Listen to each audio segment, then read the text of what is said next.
Dis 'n voorreg om u te verwelkom hier in die program van Aangesig tot Aangesig saam met my, Brunilde de Tooy. Ons lees saam uit Psalm 30 vanaf vers 5. Psalm sing tot eer van die Here, o sy gunsgenote, en loof sy heilige gedenknaam. Want 'n oomblik is daar in sy toorn, 'n lewe in sy goedgunstigheid. Saans vernag die geween, maar smorens is daar gejuig. Ek het wel in my sorgeloosheid gesê, ek sal vir ewig nie wankel nie. Here, u het my berg deur u welbehae sterk laat staan. U het u aangesig verberg. Ek het verskrik geword. Ek het u aangeroep, Here, en ek het die Here gesmeek. Watter voordeel is daar in my bloed, as ek neerdal in die kuil?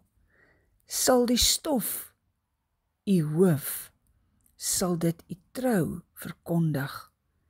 Hoor, Here, en wees my genadig. Here, wees my 'n helper. U het my weeklaag vir my verander in 'n koordans. U het my roukleed losgemaak en my met vreugde omgord, sodat my eer u kan besing en nie swyg nie. Here my God, vir ewig sal ek u loof. So kan ek en jy dan baie mooi verstaan uit hierdie deel uit, dat dit nie altyd net maklik gegaan het met Dawid nie, en dat Dawid dit nie altyd net voor die hand liggend gehad het as 'n gegewe dat dit net goed gaan nie. Hy het ook moeilike tye deurgewerk en ons kan sien hoe hy hier gesmeek het vir die Here en hoe die Here sy lot verander het. Ek wil graag ook Psalm 27 onder die aandag bring daarvan vers 9 af. Verberg u aangesig nie vir my nie, wys u knegt nie af in toorn nie. U was my hulp, verstoot en verlaat my nie, o God van my heil. Jy kan sien dat hy diep afhanklik is. Ek en jy moet leer om in hierdie afhanklikheid te bly leef van die Here. Want my vader en my moeder het my verlaat, maar die Here sal my aanneem. Here, leer my u weg en lei my op die gelyke pad. Vanweë my vyande, gee my nie oor aan die begeerte van my teestander nie, want valse getuienis het teen my opgestaan en hy wat geweld uitblaas. O, as ek nie geglo het dat ek die goedheid van die Here sal sien in die land van die lewendes nie. Hierop wil ek net die klem lê, dat hy 'n keuse gehad om te glo dat hy die goedheid en die guns van die Here sal ontvang. Jy weet, soms gaan ons deur 'n verskriklike moeilike tyd en dis amper asof almal teen jou draai en jy half voel, maar weet jy wat, daar is vir my geen uitkoms nie, ek het geen doel oor nie, want ek word verswelg deur hierdie moeilike goed. Maar om in daai tyd na die Here toe te draai. Jy weet, dalk gaan jy deur 'n tydperk waar jy jou werk verloor het, omdat daar vals getuies teen jou gelewer is. Dalk verloor jy selfs finansiëel alles. Dalk moet jy gesekwestreer of gelikodeer word. En is dit vir jou verskriklik om te dink hoe jy eintlik daar hoogverraad teen jou gepleeg is en hoe jy alles moes prysgee. Maar hier leer ons in die woord dat Dawid weet dat hy sy God aangryp en roep dat hy nie teen hom draai nie, is daar nog vir hom hoop. So ek en jy moet leer om in elke saak na God toe te draai en so vas te maak dat hy is 'n goeie God. Hy is die God van oorvloed. Hy is die een wat oor ons drome droom van voorspoed en nie van teëspoed nie. Maak nie saak wat die teëspoed is wat jou getref het nie. Dat jy jou fokus sal reg kry om te weet Dis net deel van die journey, dis nie die einde van jou verhaal nie. Dis die begin van die nuwe deel van jou verhaal. Skuif jou klem wanneer dinge vir jou moeilik is. Gryp aan die Here vas, want jy het niks anders nie. Gryp vas en hou, en sê, Here, ek gaan nie los nie, totdat U my seën. En op hierdie stadium is dit belangrik om soos Dawid te sê, ek hou aan U vas, en dankie dat U my nie verlaat nie, moet my asseblief nie verlaat nie. En om te smeek, kom ons kyk na vers 14, wag op die Here. Wag op die Here. Wat beteken dit om te wag op die Here? Dit beteken om stil te word van jou eie planne, stil te word van jou eie denke, stil te word van jou eie begeertes en regtig te wag om sy stem te hoor. Maar dit beteken ook om tyd te maak, om by hom te gaan sit, om dit te kan doen. En regtig net te sê, Here, ek is jammer vir die dele waar ek van U af weg beweeg het, waar ek rykdom, eer en roem dalk nagejaag het.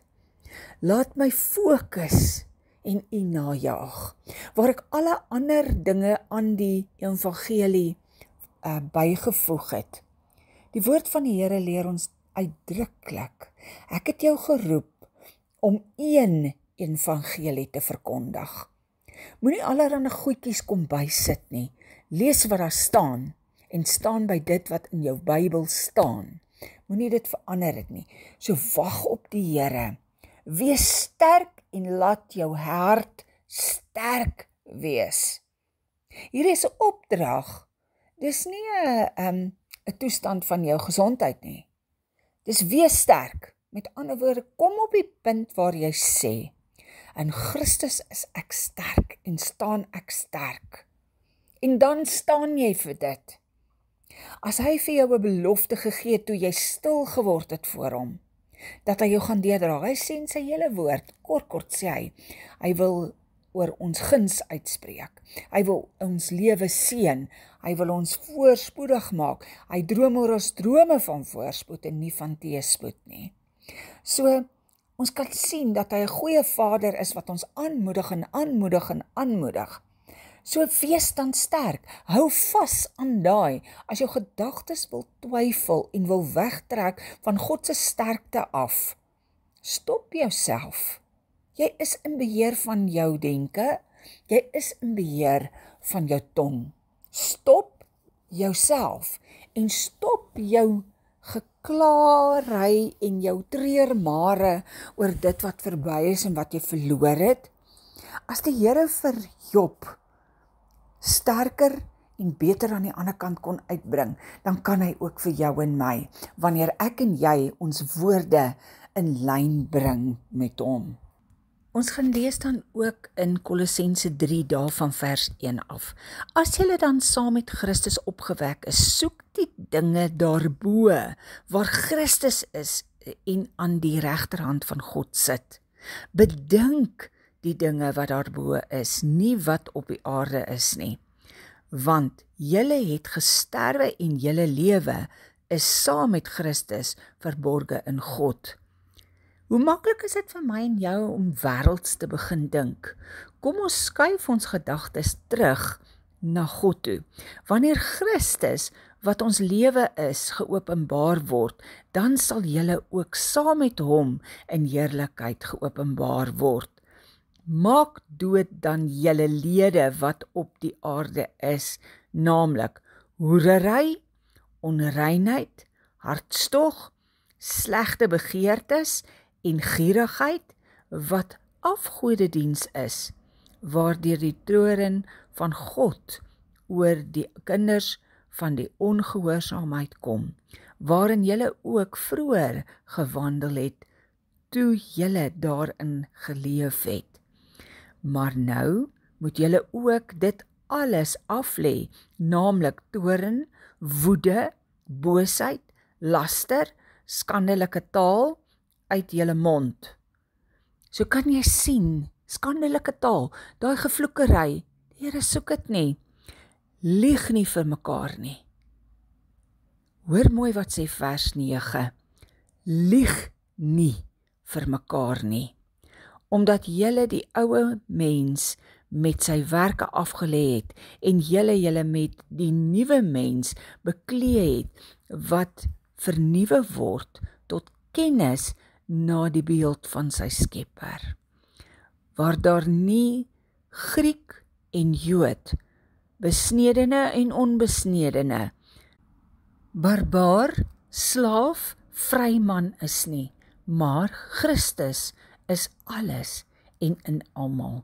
Beklee julle dan as uitverkorenes van God, heiliges en geliefdes, met innerlike ontferming, goedertierenheid, nederigheid, sagmoedigheid, lankmoedigheid, verdra mekaar en vergewe mekaar as die een teen die ander 'n klag het.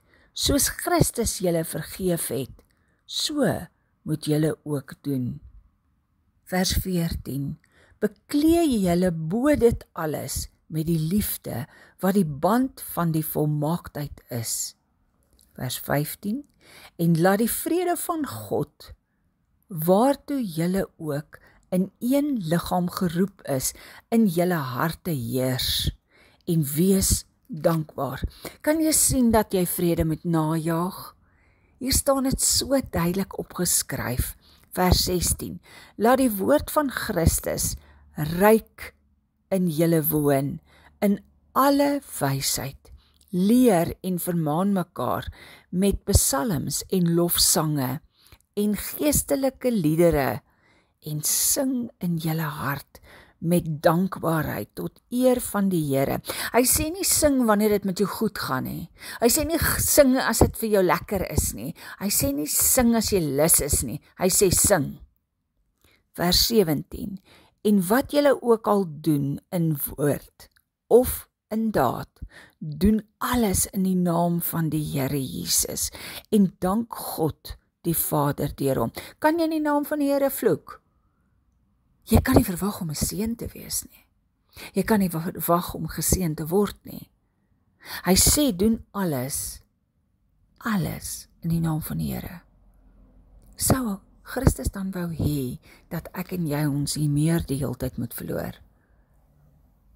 Dis nie die feit dat jy kwaad word wat die sonde is nie. Dis wat uit jou mond uitgaan, leer ons in die woord van die Here. Dis wat uit jou mond uitkom wat jou onrein maak. Hier kom 'n opdrag wat meeste vrouens verskriklik rebels maak. Maar vers 18 sê, vroue, wees julle mans onderdanig, soos dit betaamlik is in die Here. In die Here. In die Here. Nou, om jou man onderdanig te wees, is nie dat jy ja baas, goed baas, reg baas nie. Glad nie.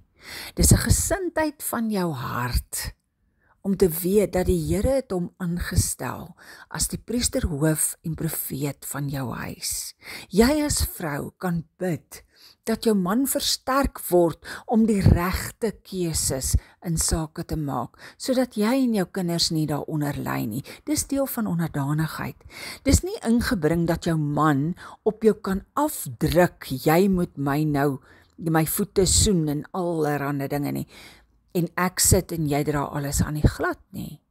Dis bedoel sodat dit vir jou as vrou vir beskerming kan wees. Jou man het nie skielik die gesag om jou te domineer nie, maar dis 'n saak tussen jou en die Here om hom eerste te stel, om te sorg dat hy goed aangetrek is, goed versorg is en goed kos kry, sodat hy die broodwinner kan wees van jou huis en kan inbring dit wat die Here in guns en oorvloed oor jou ook bewerk. Maar dan net in die volgende vers loop ons die opdrag vir die manne. Manne, julle moet julle vroue lief hê en nie teen hulle verbitter word nie. So hoekom kom die Here en hy sê, moenie teen hulle verbitter word nie? Hy weet, die mans kan maklik opvleend raak teen hulle vrou. En hulle vrou so opvryf dat sy obstinaat word op die ou einde. So moenie verbitterd raak teenoor hulle nie.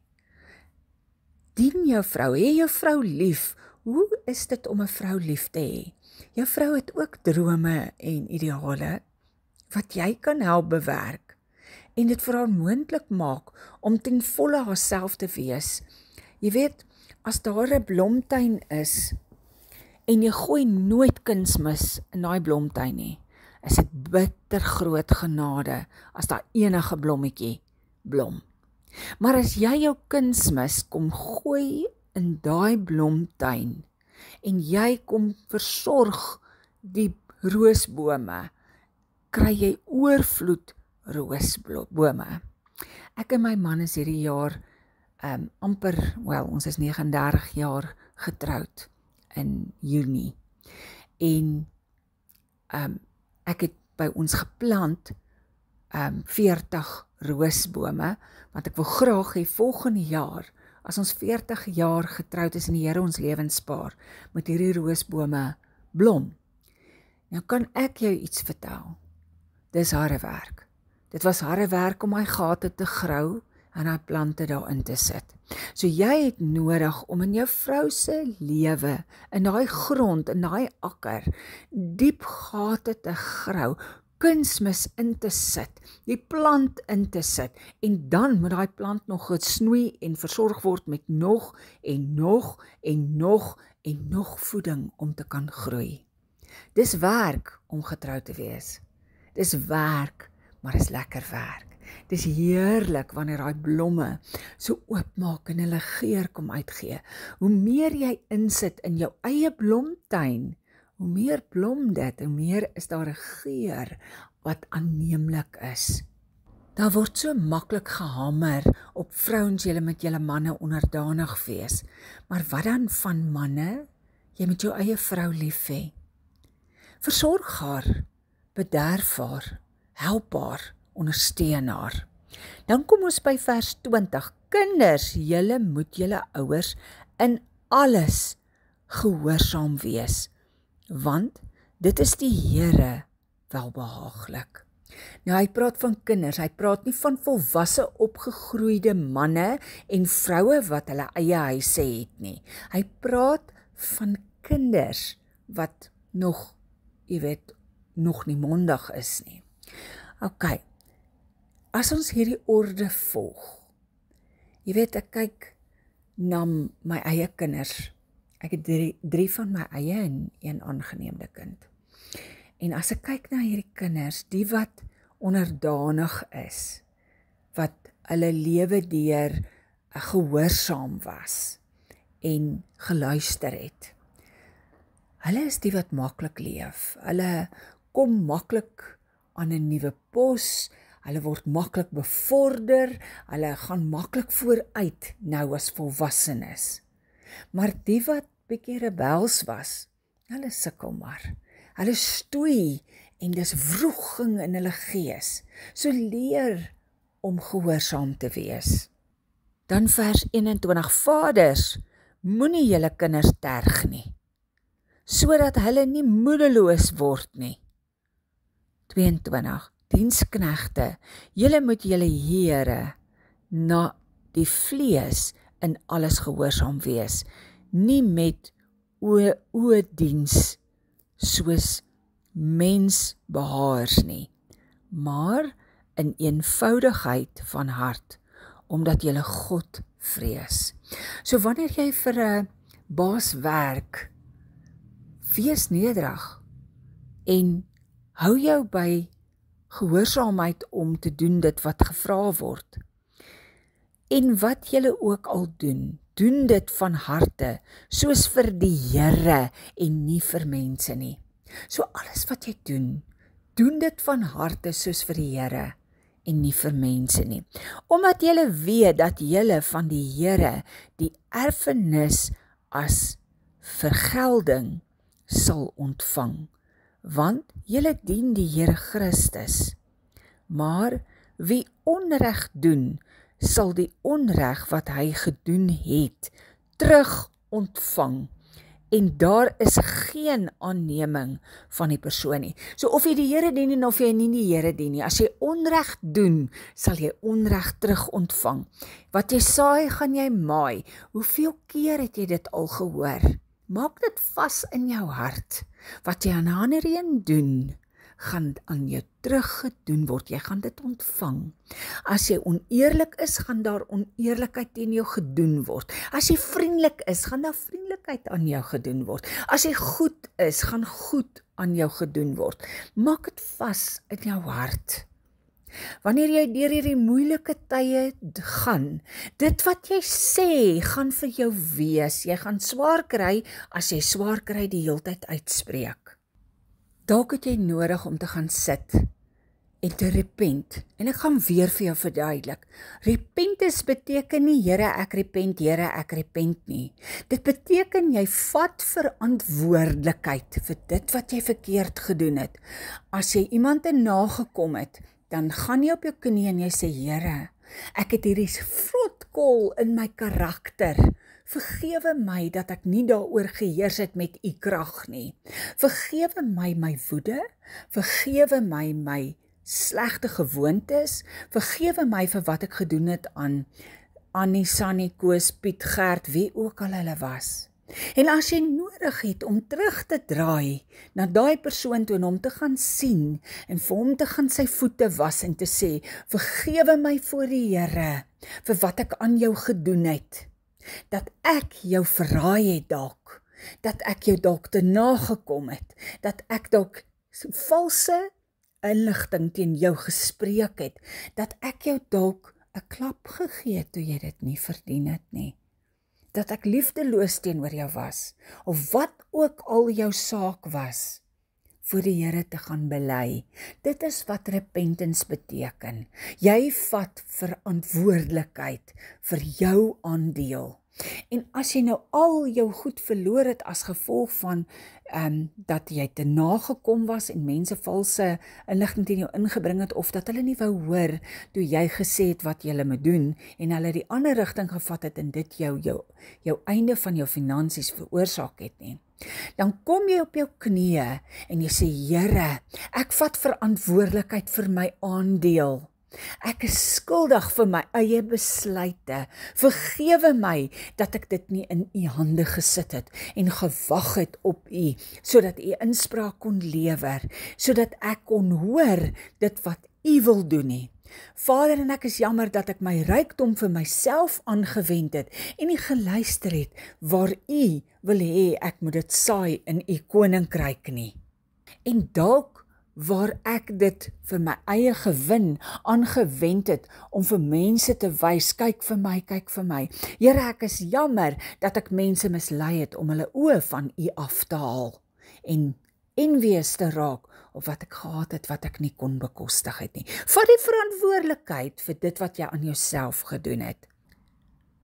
2 Korintiërs 13 vers 5 sê, ondersoek julleself of julle in die geloof is. Ondersoek jouself. Gaan kyk of dit wat jy gedoen het in die geloof van God is. Stel jouself op die proef. Of is julle nie seker van julleself dat Jesus Christus in julle is nie? Gaan hang die skaal, gaan hang die skietlood reg langs jou lewe en kyk of jy in Jesus Christus is. Gaan kyk of jou lewe korreleer met die Bybel. Ek gaan verder, as julle ten minste nie verwerplik is nie, maar ek hoop dat julle sal insien dat ons nie verwerplik is nie.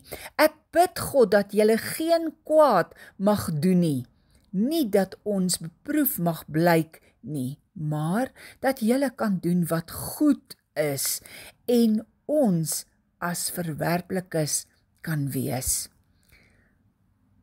Jy het nodig om vas te maak dat jy aanneemlik is vir God.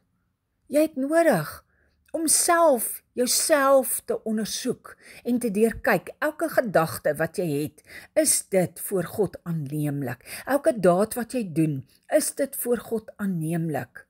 Dis jou werk om dit deur te werk.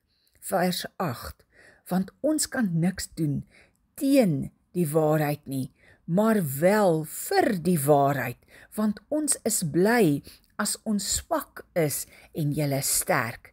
En hierom bid ons ook, naamlik om julle volmaking. Daarom skryf ek dit in my afwesigheid, om nie as ek teenwoordig is, strengheid te gebruik nie, volgens die geslag wat die Here my gegee het om op te bou en nie om af te breek nie. Verder broeders, wees bly, word volmaak, laat julle vermaan, wees eengesind. Ek sê weer, laat julle vermaan, wees eengesind. Hou vrede en die God van liefde en vrede sal met julle wees. Groet mekaar met 'n heilige kus. Al die heiliges groet julle. Die genade van die Here Jesus Christus en die liefde van God en die gemeenskap van die Heilige Gees sy met julle almal. Ons blaai na Spreuke 18 vanaf vers 10. Die naam van die Here is 'n sterk toring. Die regverdige hardloop daarin en word beskud. Ek wil jou herinner aan vers 20. Van die vrug van iemand se mond word sy maag versadig. Hy word versadig van die opbrengs van sy lippe. So wat jy sê, dit is wat jou toekoms is. Dood en lewe is in die mag van die tong. En elkeen wat dit graag gebruik, sal die vrug daarvan eet. Ek wil vir jou baie mooi herinner. As jy dood spreek, gaan jy dood erf. Dis wat jou deel gaan wees. As jy lewe spreek, gaan lewe jou deel wees. So as jy op die oomblik in daai moeilike diep put sit, en jy bly negatief praat, gaan jou put dieper word. Maar as jy begin die woord van God naspeur, en jou hart ondersoek of jy in Christus is, en in lyn met dit begin praat, God is vir jou en nie teen jou nie. Hy droom oor jou drome van voorspoed en nie teëspoed nie. En jy hou nie 'n oomblik maaltyd met die negatiewe goed nie, sal jy gered word. Jy sal beterskap in alle opsigte van jou lewe ervaar en jy sal vooruit gaan. Want God is 'n waarmaker van sy eie woord. Ons dankie vir u vrug op u eie woord, Here, sodat ons weet u woord staan vas. U woord is ja en amen oor my lewe en sal vir altyd so wees. Ek groet u in die wonderlike naam van Jesus. Totsiens.